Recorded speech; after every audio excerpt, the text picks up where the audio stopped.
Again, I've said there's the purpose to government is to protect my life, liberty, and property, and to stay out of my conscience. That's really the purpose of government right there. This is what our founding fathers understood by a limited government. Protect my life, liberty, property, and stay out of my conscience.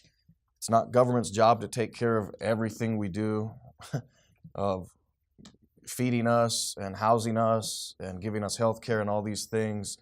The purpose of government is to protect my life, liberty, and conscience, and to stay out of, or my life, liberty, property, and to stay out of my conscience. Okay, that's what their purpose is. And that's what we see in the Bible. And when you look in the Bible at the Ten Commandments, our country was founded on the Ten Commandments. Our nation was. And it was founded on the two tables of the law and a proper understanding of the two tables of the law, which part of them are God-word, and that deals with our conscience. And the other part is man-word, and that deals with life, liberty, and property. Okay? So the God-word would be, thou shalt have no other gods before me. Remember the Sabbath, keep it holy. Thou shalt not take the name of the Lord thy God in vain, and I forget the other one. But that's our conscience. You can't tell somebody what to think or what to believe.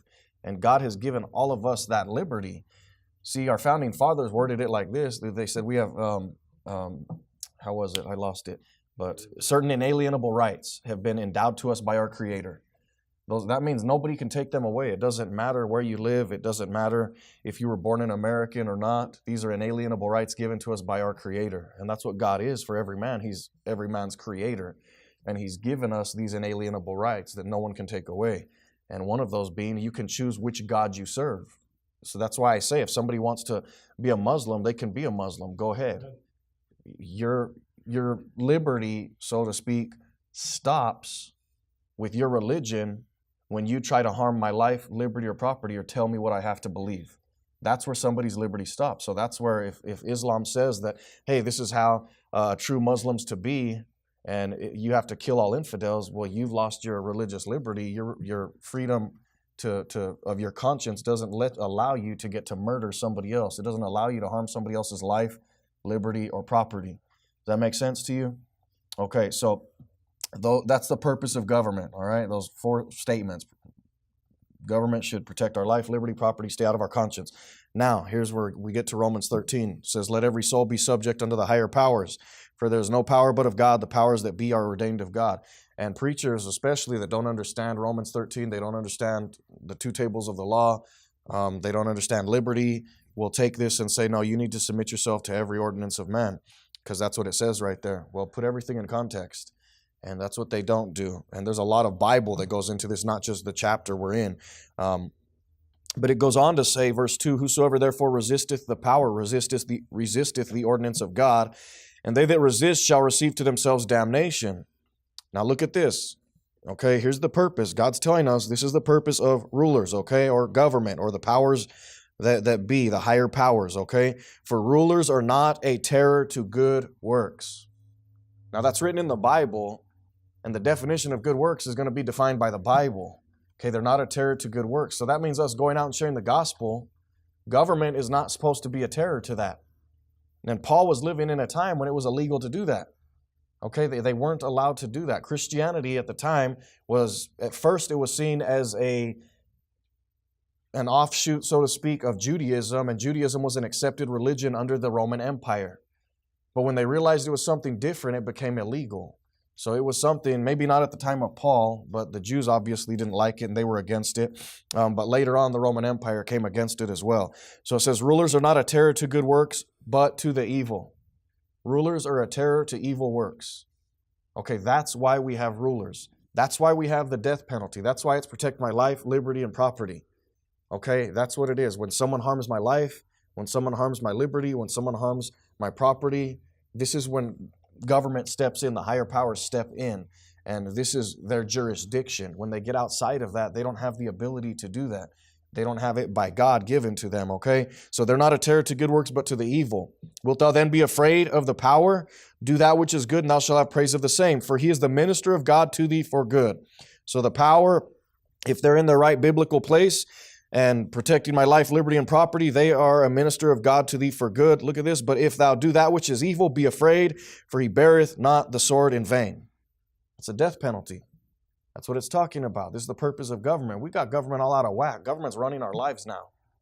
Government is trying to take over and do everything for us, run our lives, and the one thing that they should be doing, they're not doing.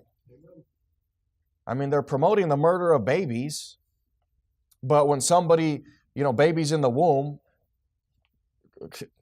this is just the insanity of this. So they promote the murder of babies in the womb, and then when a man murders his 1-year-old and buries the child in the neighbor's garden, they let him out. I mean, string him up. This is what the Bible's saying should happen. And my personal opinion, and this is just me speaking, is we ought to bring back a public death sentence. I'm fine with a public hanging. You do an offense worthy of it, that's going to teach some children right there. Whoa, why is this guy dying right here out in the public square? Because he took somebody's life. That's going to make people think again. But now, when you let murderers go free all the time, nobody has a second thought about it. And it's not even that person's fault. Their mom didn't love them enough when they were little. They made bad decisions. They've got this mental problem. So it's not their fault. Look, it's not our job to decide that. Honestly, it's not. We judge based on the action. You took somebody's life, you forfeit your right to life. Amen. That's it.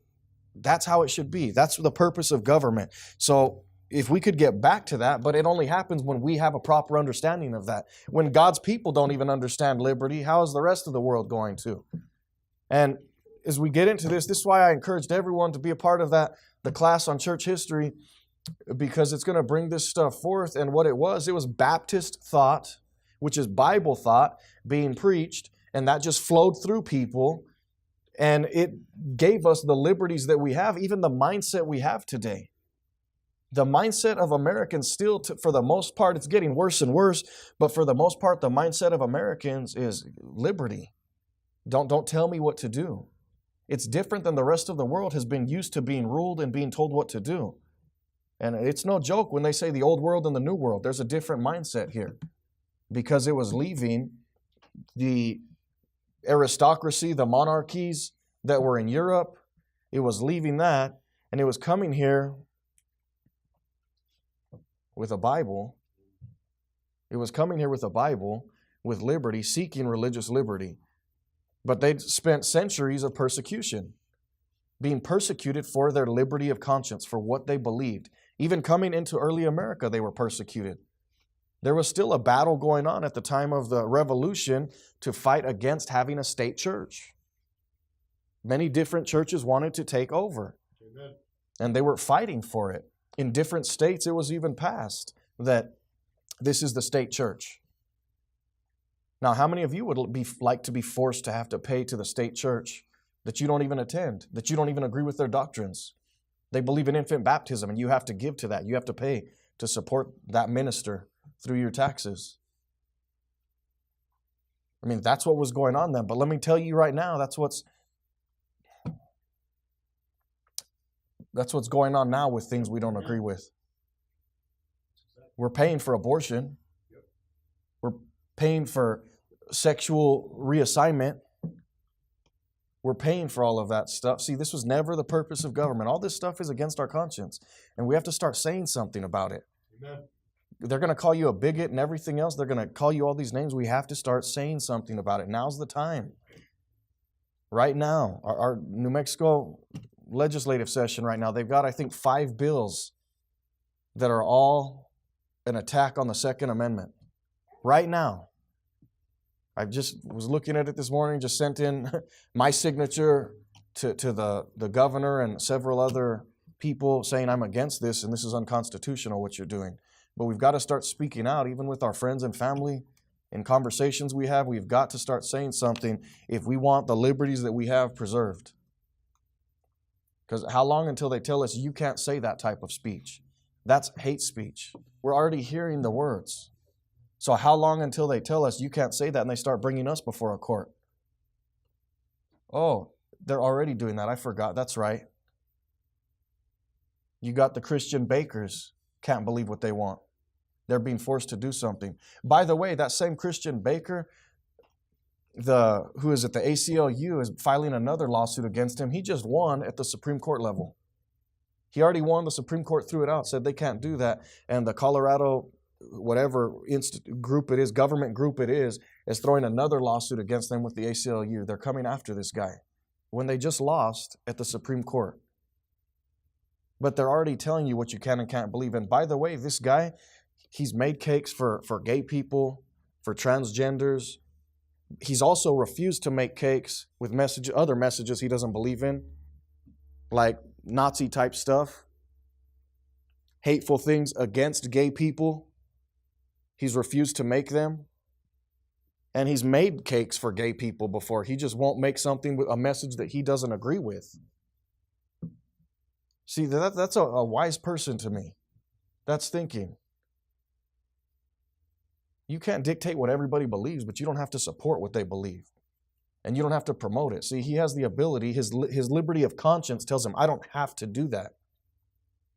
But now our society is saying that's hate speech. So how long is it going to be illegal? How long will it be until it's illegal for us to even say anything that's said from this pulpit right now? How many of you have seen that sign on Facebook? You probably saw the picture. It's a church sign, and it says something, Bruce Jenner is still a man, homosexuality is still a sin, and something else. I forget what the next part of it says. But it's floated around social media quite a bit, that picture of this sign. Anybody seen that? Yeah, okay, most of us have seen it. Anyway, it was a church sign. It was taken in California. It's a Presbyterian church. Now, you got some gay activists in California came and set up protests against that church, outside the church, and the church people came against their pastor and said, no, you're going to have to resign. And he did resign, but he said, I didn't want to, and I don't think I should have to, but I will just so it doesn't tear this flock apart. And he was willing to do that. And they called it hate speech. See, this is being accepted already right now. And we can't bow down to it. I'm telling you, we keep giving an inch. That's what Christians keep doing. We keep giving an inch. We give an inch with abortion all the time, and it gets farther and farther. What was it that Bill Clinton was saying? You know, we want abortions rare, legal, and safe. That's what they said to get it. You know, whatever legislation at the time it was that he wanted, that's what they said. Fair, legal, or rare, legal, and safe. And now look, thousands a day are murdered through abortion. That was their vision. No, you give them an inch and they take a mile. And we're witnessing it happening right now. So we want to give up our guns any bit. I say don't give them anything. Nothing. Don't give an inch in this. How long? They're already going after the Fourth Amendment. What's that? Right to be secure in your persons, in your home. No illegal search and seizure. They already do it. How many of you been through a DWI stop? Okay, they broke the Fourth Amendment right there. Amen. That's illegal. What have you done? Are you guilty of some crime? Do they suspect you of some crime? Nope, you're just traveling down the road. But because we've been so conditioned, I remember since I was a child, DWI checks. And it's just accepted. But we've been conditioned to accept all this stuff. Anybody, Brother Brad's been traveling down to Las Cruces. I forget they even do this there. But I don't know, probably like 50 miles from the border, 60 miles from the border, they have a immigration check right there. 50, 60 miles from the border, really?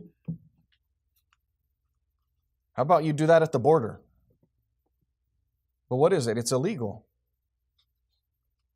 They're questioning you on what grounds? Have you done something illegal? You know, you got a blinker out or something? Nope, just everybody has to pull in here. And see, we're conditioned to just accept these things. We're going right back into the tyranny that we fought to leave.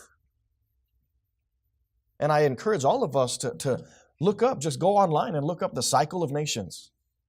Just type that in your search, Cycle of Nations. It's like 5-6 steps. Some of them are different. You know, they all vary, but they're all basically saying the same thing, the Cycle of Nations. And it goes from enslavement to, you know, the people begin to realize this is wrong. And then there's revolution. And then there's freedom. Then there's prosperity.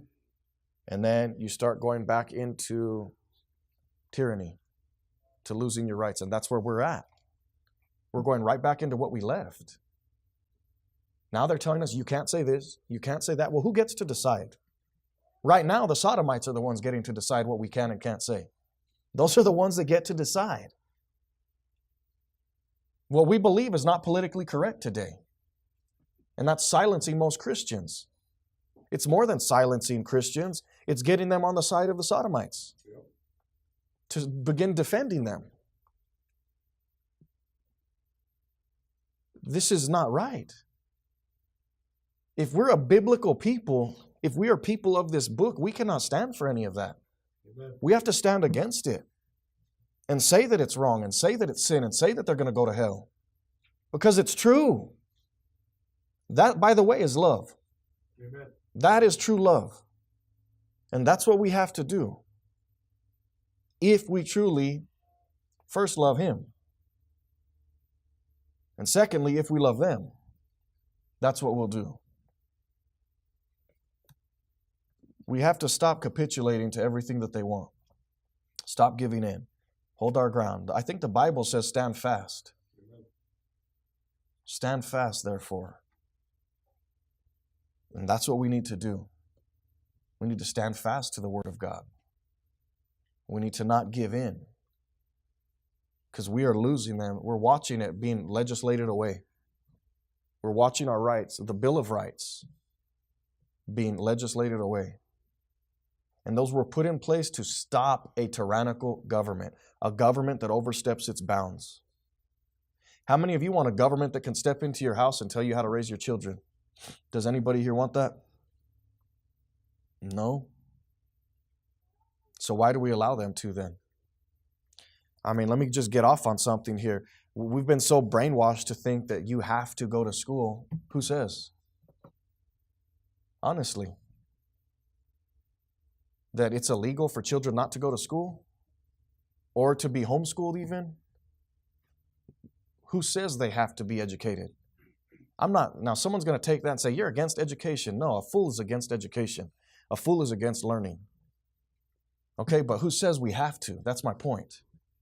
But we've been so conditioned to think you have to. Says who? I mean, I'm not against an ignorant, illiterate society. That's foolishness. One of the greatest gifts we can give our children is to learn to read. And I think we absolutely need to. Why? First and foremost, so they can know the Bible, so they can know the Word of God. That's why. But who says that we have to educate them up through age 18 or whatever, through the 12th grade? See, our government is already telling us how to raise our children. They've already stepped in where they don't belong. That's not their ground, so to speak. They have no say-so in how I raise my family. But you got people like Hillary Clinton when she was running for president saying that, it takes a village to raise a child. What are you talking about? No, it doesn't. I don't need any of you to raise my children. But that's the mindset. And here's what it comes down to. It's about control. It's about government control. And we just need to understand that we're losing our liberties. We're already beginning to lose them, but we've just come to accept it and we don't realize that we've lost them or that they're being trampled on or that they're slowly being pulled away from us. And it's always in the name of safety. Well, don't you want your children to know how to read? Of course I do. But if somebody else doesn't, who says we have to make their child learn how to read? See, and that's the guise they use to get government education going, which I'm not saying in the very beginning there weren't good intentions. I'm not even saying that at all. I'm sure there were good intentions, but now look at the monster it's created. It's nothing but indoctrination. I mean, just Google or something, go to YouTube and look up, Common Core math. And you tell me that's teaching. They're not trying to teach them anything. They're trying to confuse them. That's what they're doing. Because it's easy to control the ignorant. Because they don't know any better. They're like, well, this is just how life's always been. Well, I've always had to register my guns. At least we still have them in America. Yeah, now they know where to get them. Just the one thing we learned by history, who knows what it is? That's right. We never learn from history. Look at every government that has enacted gun registration laws, what they do.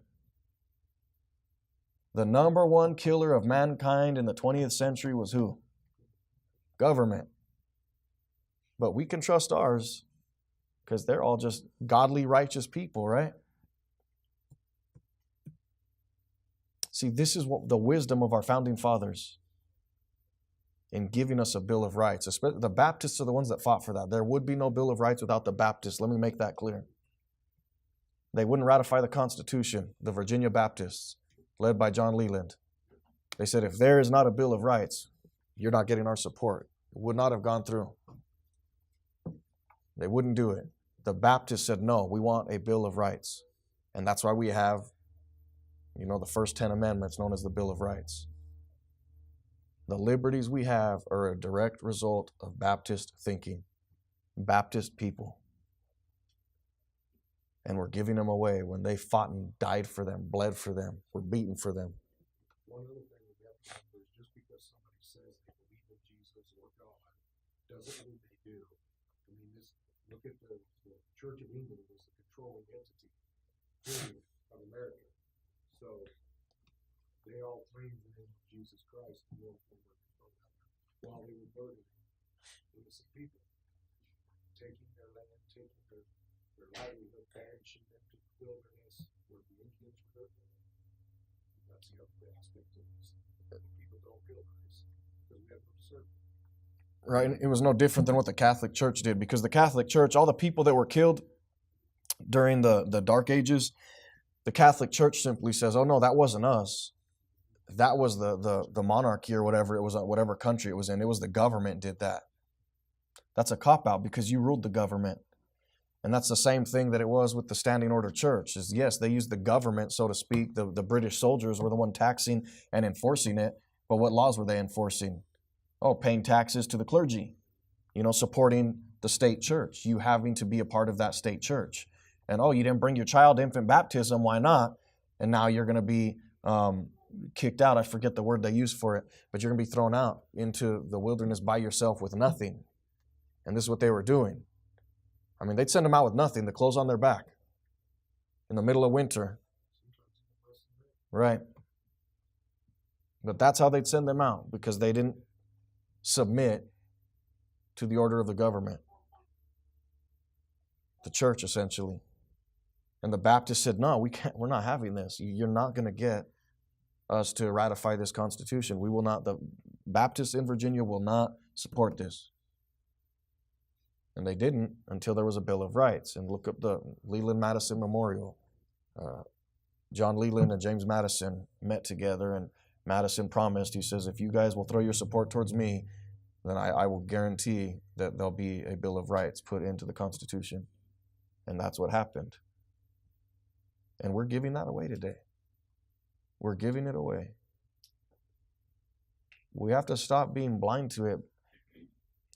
We have to on purpose engage. We have to on purpose engage.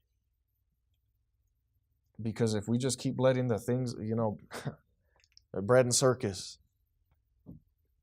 How was the Roman Empire destroyed? That's another good study. Entertain the people. Give them what they want. They had welfare. That's why when you hear somebody say, oh, bread and circuses, what's it mean? Entertain them and feed them, and they'll be happy and they'll do whatever you want. And that's how the Roman Empire came down. Just keep the masses entertained. What do you think the Colosseum was all about? Circus, just entertainment. And bread, and keep them fed. You can control them. You can do whatever you want. This is the same thing we've got going on today. They had welfare back then. We've got welfare today. Just keep them fed. Keep them happy. They'll keep voting us in. We'll get whatever we want. And then eventually it's all going to be gone, but there'll be a dictator step in and take over it all anyway. And then we'll be just like they all want. You've got these dumb college kids today that are praising socialism when, just back right after World War II on up until, I still say even today, but especially when the Berlin Wall came down, fighting communism, the Cold War that almost happened. I mean, Cuba through Russia almost bombing us, and that with JFK involved in that, and then all the talks that President Reagan had to fight off communism. So what was coming to attack and destroy us is what you've got our young people today praising as something good. And when you go into communist countries, you talk to someone that was there. I don't know that they're really there anymore as the change took place, but there are some if you go into like Ukraine and stuff and Romania. But the first generation of that sees communism loves it because they get everything. The Nazis had a form of communism. Okay, they hated the communists, but they had a form of communism, socialism. Okay, and those people loved it because they had just come out of, really, there was the Great Depression, and then their francs, whatever it was, completely tanked. I mean, there's a story told right after World War I in Germany that a lady had a wheelbarrow full of money, of German money, just cash just piled up in that wheelbarrow. And she's going to the store with this wheelbarrow full of cash. Paper money, okay? It's not really money if you understand that, but I don't have time to get into all that. But anyway, the printed money, okay? And she left it outside the store, and she went in to get what she was going to get. And she came back out, and the pile of money was on the floor, and the wheelbarrow was stolen because the wheelbarrow was counted as worth something more than that huge pile of cash because of inflation, hyperinflation. I mean, meaning the value of the dollar in our speak went down so far that it was worth nothing. Okay, it'd be like having to go buy, a loaf of bread for $1,000. Well, if you had any savings, it just turned into nothing basically. And that's what happened to the Germans. So then along comes Hitler, and he gets things, he really did get things going good economically. And now all the Germans, through the government, they're all being given paid vacations, and they're able to travel Europe and stuff. So they're loving it. And this was the same thing when communism first started, because we got to trick everyone and make them think this is something good. So we're going to give them everything that they want and take care of them. They're going to say, this is wonderful, but here's the problem. Eventually the money runs out. And then what happens? Well, you have like you had in Greece not too long ago, about 5, 6, 7 years ago. I forget exactly when it was, probably 5 years ago, where their economy failed, and you've got people rioting outside of banks and things like that and petitioning the government, and the government's hiding up, inside their fortress basically, and the Greek people are coming after them. I mean, that's what eventually ends up happening. And we've got people, young people in our nation, praising socialism as something good. I used to work with a man at the airport. He fled communist Romania. He grew up in it. He left in I think probably the year I was born or so. I think it was either 1980 or 1981. He was a young man, and him and 2 of his friends fled communist Romania. And I just, in working with him, one time I asked him, I said, what was it like under communism? And he's like, here, I'll give you an example. He's like, you see that light pole, what color is it? And it was like gray or something. He's like, no, it's white. And I was like, no, it's gray. And he's like, no, it's white. And I'm like, I'm looking at it, it's gray. And he's like, no, it's white. And he's like, and that's what a communist soldier would come and do and tell you. They'd ask you something like that, and they're going to make you're going to submit to what they say, and you're going to do what they say. And he left, and he could never even tell his family when he left. This is how great it is to give over our rights to government. He couldn't even tell his family when he fled, and he fled risking his life. It's not just like, I'm going to hop on a plane and leave. No, he left on foot and, passed into, I forget where it was, but another European country, going through the mountains. But he left, and he couldn't even tell his mom and his dad bye, because he said they can't have any knowledge that I'm leaving. They can't know where I'm going, because it'll be worse for them, because the communist government, they're going to come to them, and they're going to ask them, and if they know anything, it's going to be worse for them. And because it's all government jobs, they give you a job. His mom, as far as communism goes, has a pretty good job until he left, and he wasn't showing up anywhere. And then his mom ended up they gave her just some awful job, and she had that the rest of her life, just some hard, laborious job. And that's what happened to her because he fled. I mean, while he fled, they were searching for him. They almost caught him at one time. I mean, it's just an amazing story hearing his story as he fled communism. But this was just not that long ago, 30-something years ago. And this is what we've got people in this nation, because they don't understand the principles of liberty, because they're a bunch of spoiled brats. Amen. Okay? Amen. And they think, government's trustworthy. Look, you're foolish if you think you can trust your government. I'm just going to tell you right now, if you think you can trust any government, I don't care who it is, I don't care if it's one I set up, you're foolish if you think you can trust it. Because it may be good at the start, but what about when the next leader shows up? See, that's the problem with being stuck in a right-left paradigm. Okay, where it's the right wing versus the left wing. That's the problem with it. Is because here's what happened with President Obama. I remember all this. I remember everyone just going crazy over it, getting all upset about all his executive orders. All the Republicans. That's unconstitutional. They shouldn't be doing that. He doesn't have the right to do that. He's legislating as the president. He's not allowed to do that. He's the executive branch. That's for Congress to do that. And they're absolutely right. But when President Trump does it, they're okay with it. And now you've got the left side saying the same thing. That's unconstitutional. He can't do that. Well, here's the problem. When you give one dictator power, guess what the other one gets? He gets the same power, but it gets worse and worse, and it incrementally gets bigger and bigger and bigger and bigger, and we just keep giving them power that they should not have. And we allow it. So we have to be principled and say, no, I don't care if I agree with what you're doing. I don't care if I think it's a good idea for that to happen. I don't want to give you the power to do it, because when the next guy that comes in that I don't agree with wants to undo everything, I don't want it undone. I don't want him to just come in as a dictator and say, oh, we're not doing that anymore. That's illegal now. I don't want any man to have that power. So I'm not going to give it to you even though I agree with you. See, principles have to rule the day. I mean, as I was studying Baptist history here in New Mexico, when they were starting TVI, which is now CNN, it originally started as a Catholic school. I don't know if any of you knew that, but that's how it started. It was a Catholic school, okay? And if I might be wrong on that.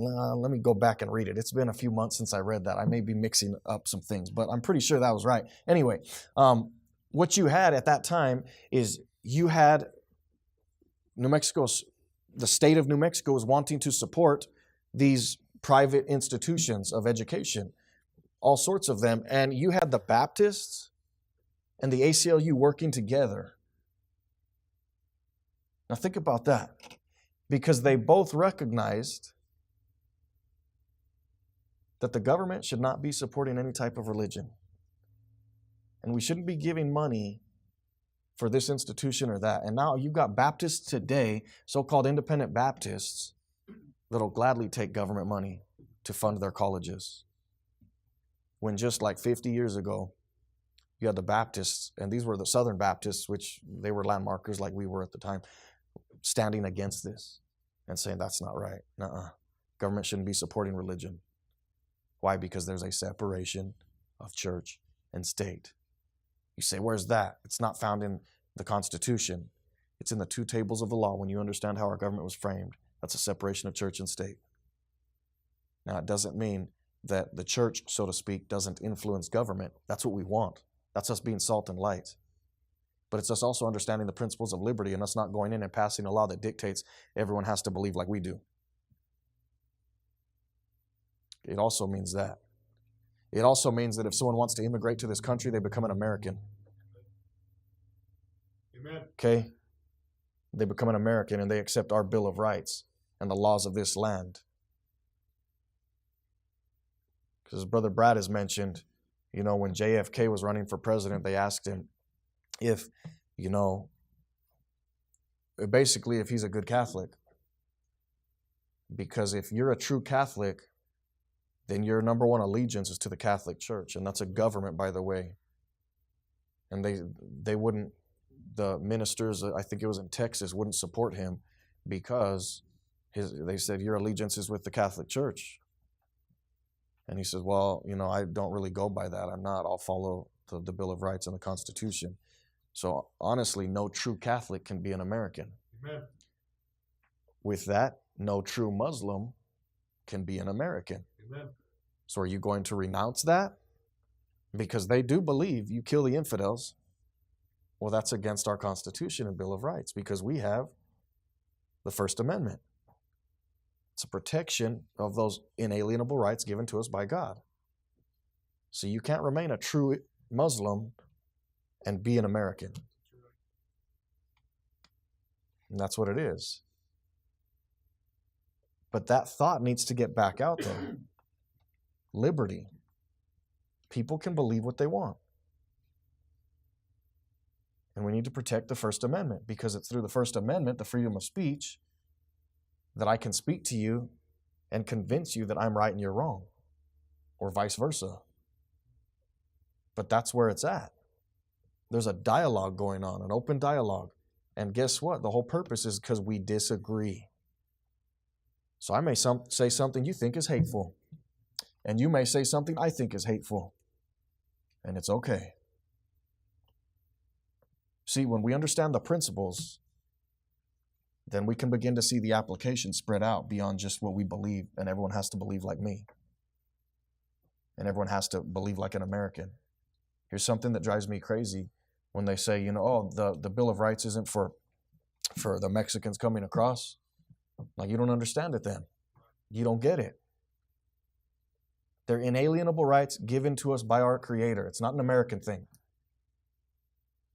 It's something God gave to each of us. And we have to understand that. When we don't, that's when we start losing liberties. Why? You say, well, my team's on top, so I still get to do what I want. Okay, wait, your team might not be on top. What about if your team's not on top? Then you want freedom. And that's how all the Protestants were. That's how Martin Luther was, John Calvin. They all wanted liberty for themselves, and the Baptists helped them at first. The Baptists said, this is a good thing, the Protestant Reformation. We don't agree with you doctrinally, but they would even help them and hide them and feed them as they were running for their lives. They'd do things like that with Lutherans, with many of the Protestants, because they're like, hey, we're all in the same struggle. We can't practice how we want to believe. So they did those things. They helped the Protestants. And then when the Protestants got their freedom and got their liberty, they set up state churches. Then they went after those very same Baptists. Amen. And said, you can't do that. You have to belong to us. Now, do we want that? Again, it's almost getting there. It's not long until they start telling churches you can't preach against sodomites. Right. It's not long. I'm talking 5 to 10 years. It's not long. One of the things they told to that church in California that had the sign, they said, keep it inside the walls of the church. They don't understand the First Amendment. Because of your First Amendment right, you can come petition outside our church. Now, don't come on private property. But hey, you want to stand on Coors and petition us? Go for it. But you have the right to do that. You have the right to say what you want. Why don't I? See, we got to protect everybody's right. Amen. Even those we don't agree with. If we understand liberty. Now, if you want some form of tyranny, then go for it. But we have to understand these things. I hope this has been a help to us, and it's just been on my heart as I'm looking at some of the things that are happening, especially in our state as they're attacking the Second Amendment. But it goes farther than just that. And again, the Second Amendment's the one that protects the other 9. Without that, it all goes down, and they're incrementally taking away our right to keep and bear arms. So we just slowly accept it. Look, here's another way we accept it. Oh, a private citizen can't own a machine gun. Who says? Who says? See, within a free society, there's a certain amount of danger within that society. You have to accept that there's a certain amount of danger to live in a free society. But at least in a free society, I can protect myself. Because police can only respond to crime. They can't stop it. They can't. They can't be everywhere all the time. They only respond after it's happened. Just look in England where they've taken away guns. They don't have guns there. But now look at how all the knife attacks have gone up. And now they're banning knives. And no more steak in England, I guess. Seriously, where do we draw the line? Where do we draw the line? Brother Brad was saying in California, you can't have over like a certain length of knife in California. Keep an eye on California, because what happens there comes east.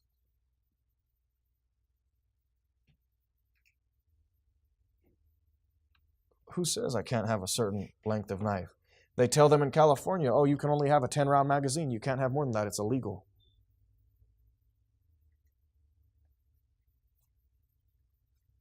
You have to have a permit to carry concealed.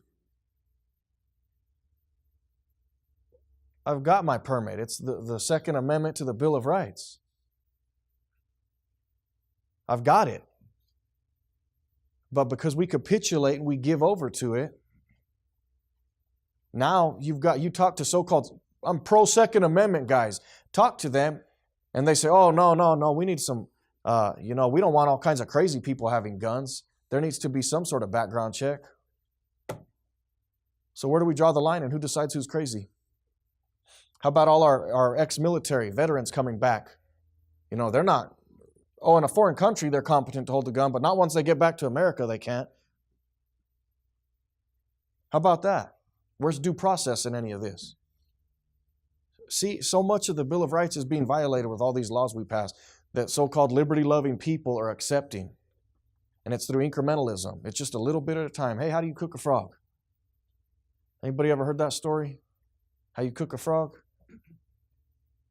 No? Okay, what happened is this kid, he'd caught a bunch of frogs. A bucket full of frogs. All right, and he brought them home all excited. And he talked to his grandpa. He said, Grandpa, I caught all these frogs. And his grandpa said, great, let's cook them. He said, put some water on a pot and just get it going. So the little kid filled the pot up with water, and they're going to, boil the frogs. So they get it, and he gets it heated up real nice and hot, and the water is boiling, and the kid starts grabbing the frogs, and he throws them in the pot, and immediately, as soon as he throws the frogs in the pot, they just start jumping out. Boom, boom, and you got frogs. They're just jumping all over the kitchen. They're all over the place. And the grandpa tells him, he said, here's what I want you to do, son. I want you to go ahead and collect all those frogs again, and then I'm going to show you how to do this. So he collects all the frogs, and he says, all right, Grandpa, I got them all. They're back in the bucket. He says, all right, let me show you something. And he dumps out that bucket. He fills it, or the pot. He fills it back up with some water, and he turns the heat on real light. And then he fills the water, and it starts to get just a little bit warm. And he says, all right, now put the frogs in there. And the frogs get in. They're a little skittish at first, but they get in the pot. They're dumped in the pot, and they stay in there. And he turns the heat up a little bit. And the frogs are just loving it. They're just, doing the backstroke through that pot and just eating it up. And he turns the heat up more. And it just starts getting warmer and warmer and warmer, and now it's hotter and hotter and hotter. And by the time the frogs realize that they're in trouble, it's too late. They can't get out now. Cooked them. That's what I mean by incrementalism. That's just a silly story. But that's what's happening to Americans with our liberties, is we're just taking it just a little bite at a time. There's an elephant in the room, and it's liberty. And it's slowly being taken a bite at a time. And so now everyone says, well, we never had that peace. And that makes sense. We don't want people on these drugs getting guns. So we need these universal background checks that don't work. The criminals still have guns, by the way, and they always will. Just because it's government, let me add this too, doesn't mean they're not criminals.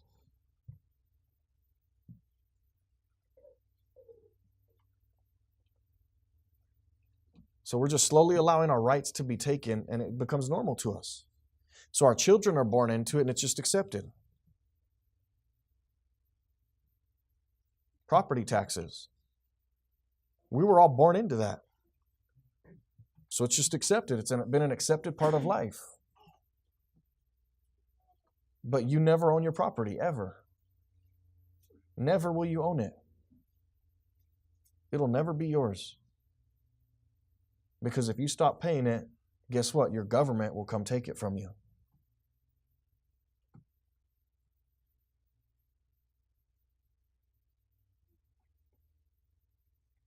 You're a servant on your master's land, renting it from him perpetually.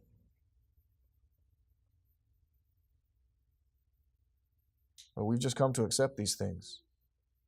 And my point being is not that we need to necessarily revolt against all of this, but we need to start speaking up, speaking on liberty, and stop allowing these things to be taken. At least do our part. There's no guarantee we can do it, but if we will start educating ourselves and educating other people, then we can stop our rights from being taken. And if we get enough people educated, we can begin to get them back. We will stop voting socialists into office who don't care about freedom of speech. They want it for themselves, but not for others. They're just like the Protestants. They want liberty for themselves, but not for anybody else. You got all the hippies back in the 60s, protesting on campuses at, Berkeley, California and stuff. They wanted liberty for themselves. They wanted the ability to go out and petition the government and, say what they wanted to say, but they don't want that for people like us. See, it's either liberty for all or liberty for none. Amen. And if you take it from anybody, it's liberty for none. Because you may think you're top dog right now, but you don't fall in line one time, you won't have liberty either. And this is where we're at as a nation. We're at a crossroads, I believe. In my opinion, our nation is at a crossroads. And it's a no turning back crossroads.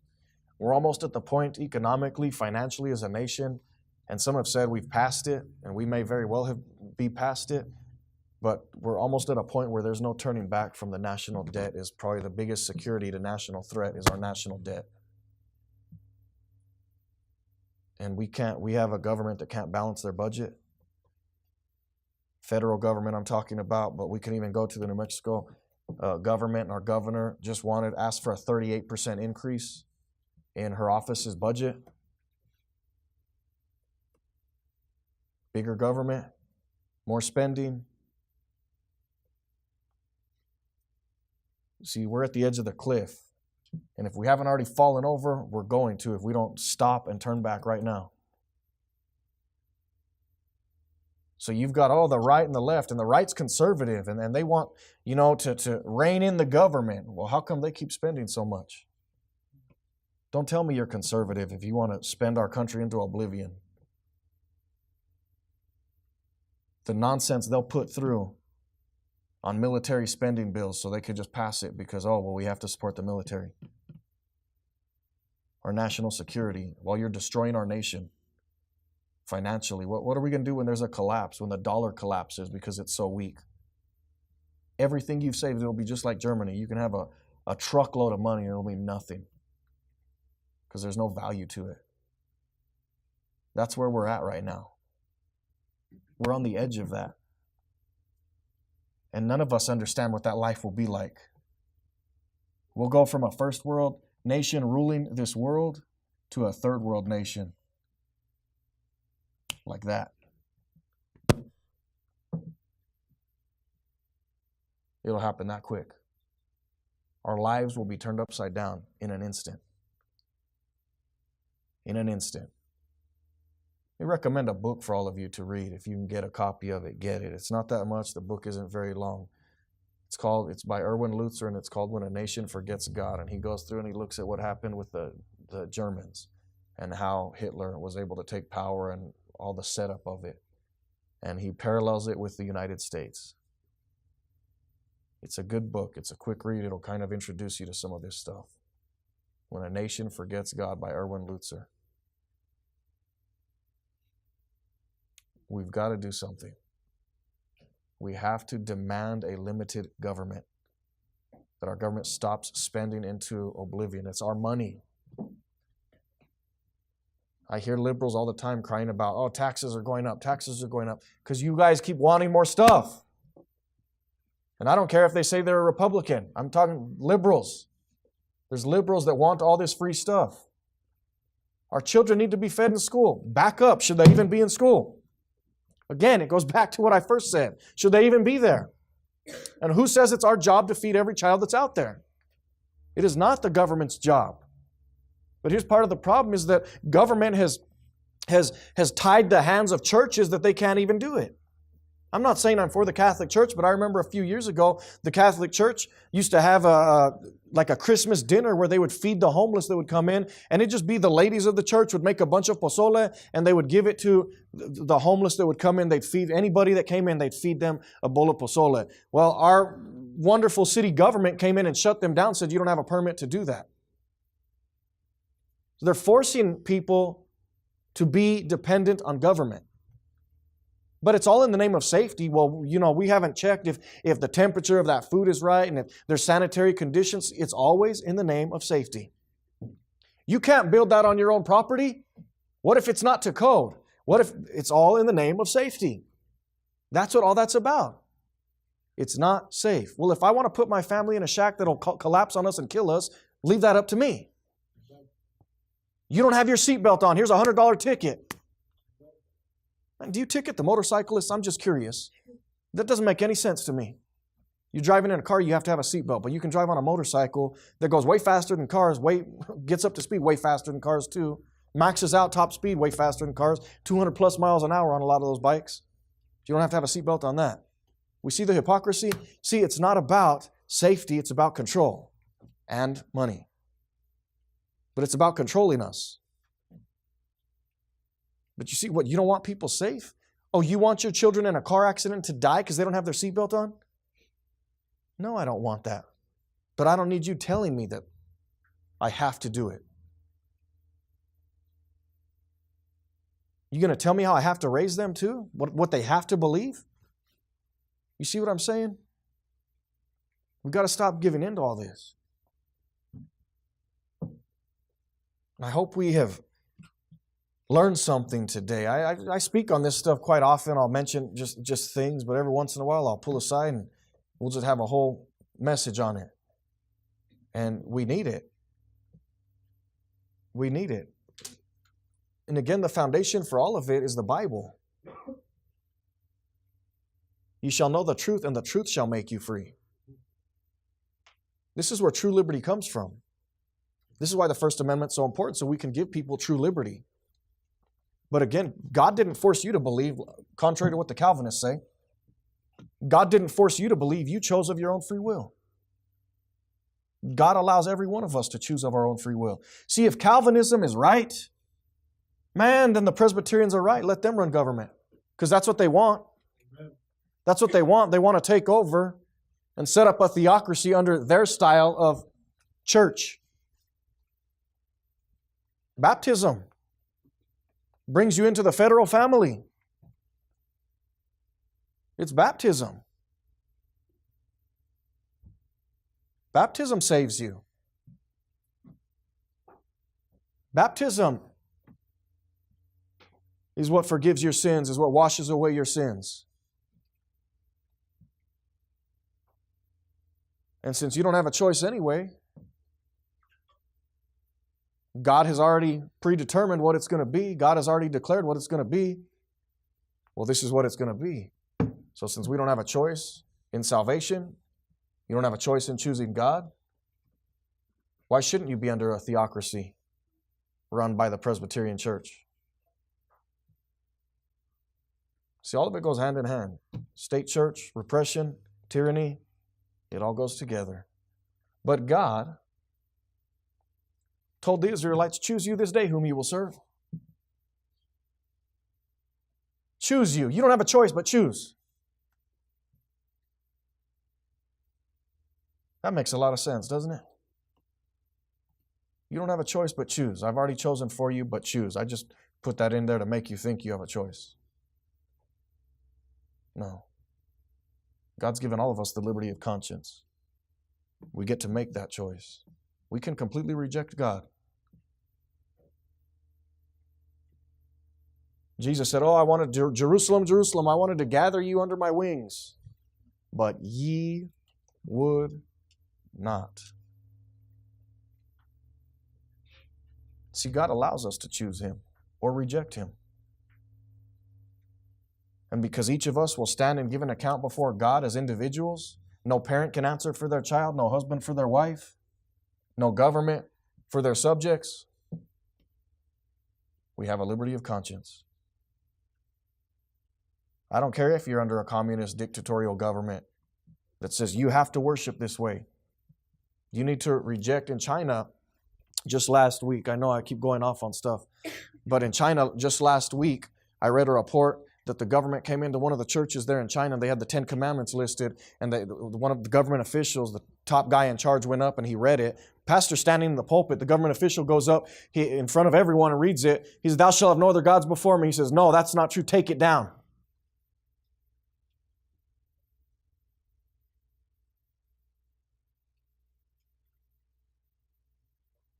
Well, communist China is atheistic. And they're cracking down on belief there.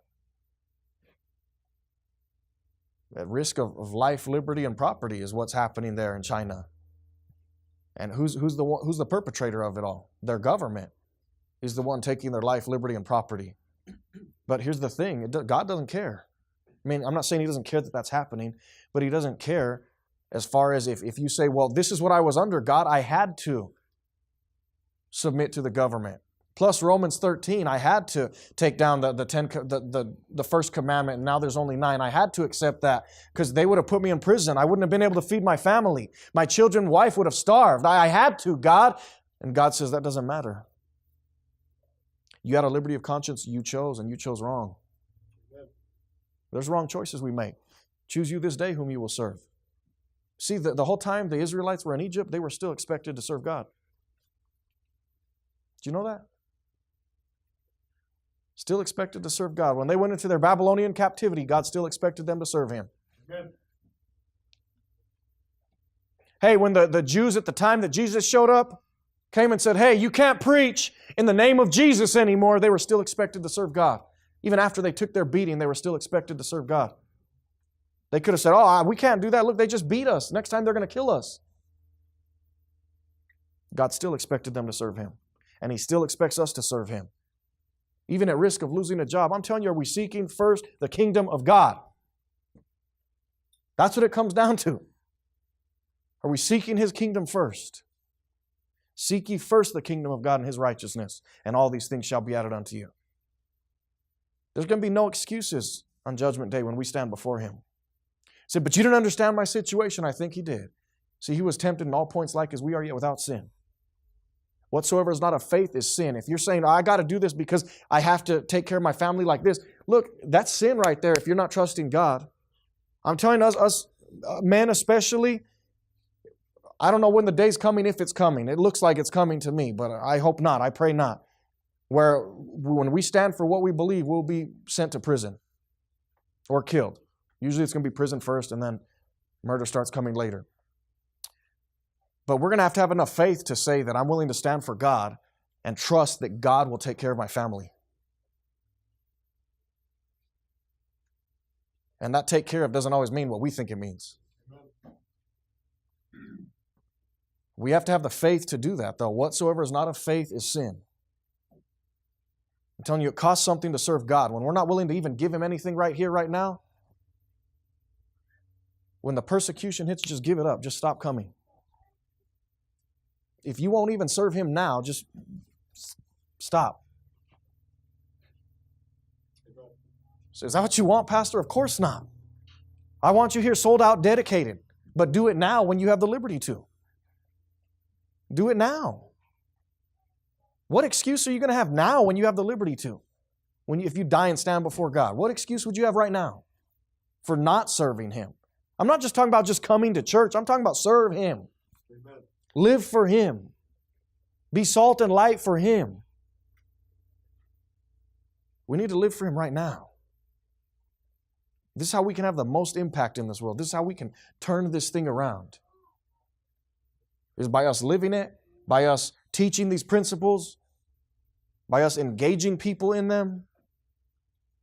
Whether it's just your family, it doesn't have to be a huge circle. We just start influencing these types of things. Just get the thoughts out there where people start to question what they've accepted all their life. And get Bible thinking back in people. See, America used to be a Bible literate nation. I'm not talking they were saved. But I'm talking about, you go back just even 50, 60 years ago, you ask someone about Cain and Abel or something, about Noah, and they knew about it. They had a working knowledge of the Bible. I'm not saying they were saved or nothing, but they knew about the Word of God. Why? Because more people were salt and light. Because we actually had a Bible. We weren't confused about the Bible. We've got to get back to where we talk it, we live it. Go to Deuteronomy 6.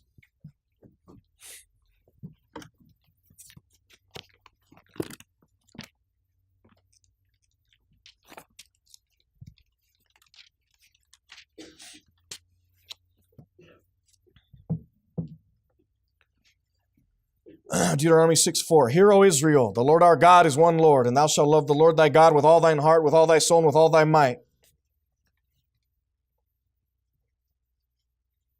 This is the first and great commandment right here.